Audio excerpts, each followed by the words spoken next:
So ఇప్పుడు మనము ఒక వెరీ కామన్ మిస్కన్సెప్షన్ ని క్లియర్ చేస్తాం.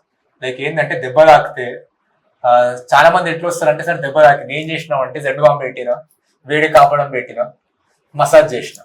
So these are some of the very bad things చేయడం మీకు దెబ్బ తాకితే. సో ఎటువంటి ఇంజరీస్ కి మనం ఐస్ ప్యాక్ పెట్టాలి, ఎటువంటి వాటికి మనం వామ్ ప్యాక్ పెట్టాలి. వామ్ ప్యాక్ కి కూడా రోల్ ఉంది, మనకు ఆయింట్మెంట్స్ కూడా రోల్ ఉంది.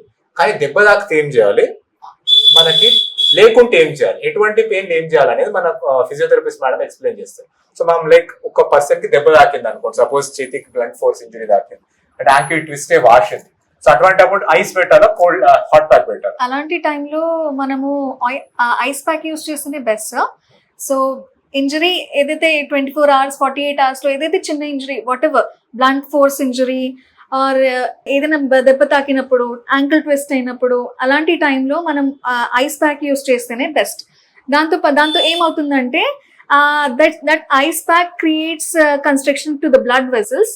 ఏదైతే బ్లడ్ సప్లై వెళ్తుందో ఆ పార్ట్కి దానికి రెడ్యూస్ చేస్తుంది. దానివల్ల స్వెల్లింగ్ తగ్గుతుంది, ఇన్ఫ్లమేషన్ తగ్గుతుంది, దీంతో పాటు మనకు పెయిన్ కూడా తగ్గుతుంది. సో ఏదైతే కొత్త దెబ్బలు తాకిన దానికి ఐస్ ప్యాక్ యూస్ చేస్తేనే బెస్ట్. సో వామ్ ప్యాక్ హీట్ కి ఎప్పుడు రోల్ అండి?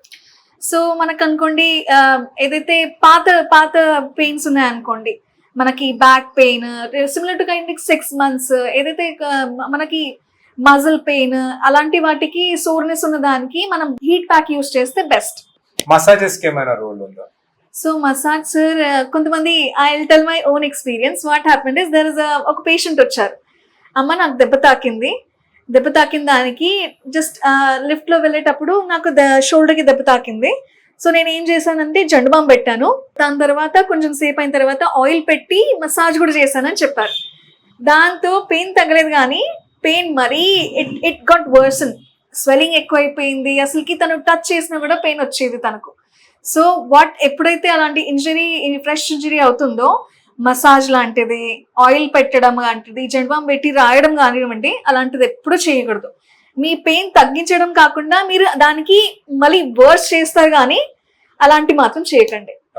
సో ఇన్ కన్క్లూజన్ ఒకటి చెప్తాను, మీకు దెబ్బ తాకంగానే ఏమవుతుందంటే మనకి బ్లేడ్ తో కట్ అయితే లోపల బయటికి బ్లీడ్ అయినట్టు, మనకి పెద్ద దెబ్బలకి లోపల బ్లీడ్ అవుతుంది, వాటిని కంట్యూజన్ అంటారు. సో ఆ రక్త నరాలని చిన్న చేయనీకి మనం ఐస్ బెటర్. మన కోల్డ్ పెడితే రక్త నరాలు నారో అయ్యి లోపల బ్లీడింగ్ ఆగుతుంది, పెయిన్ కంట్రోల్ అవుతుంది. సో కొత్త దెబ్బలకి మీరు ఏమైనా చేస్తే ఐస్ ప్యాక్ పెట్టండి. అది కూడా ఐస్ ని డైరెక్ట్ వెట్ ఐస్ ని స్కిన్ కాదు, దాని ఏమైనా ప్లాస్టిక్ కవర్ లో కానీ లేదంటే రెడీమేడ్ ఐస్ ప్యాక్ ని కానీ టచ్ చేస్తూ ఉండండి. పర్మనెంట్ అట్లానే పెట్టి ఉంచకండి, ఎందుకంటే దానివల్ల కూడా వచ్చే ప్రాబ్లం.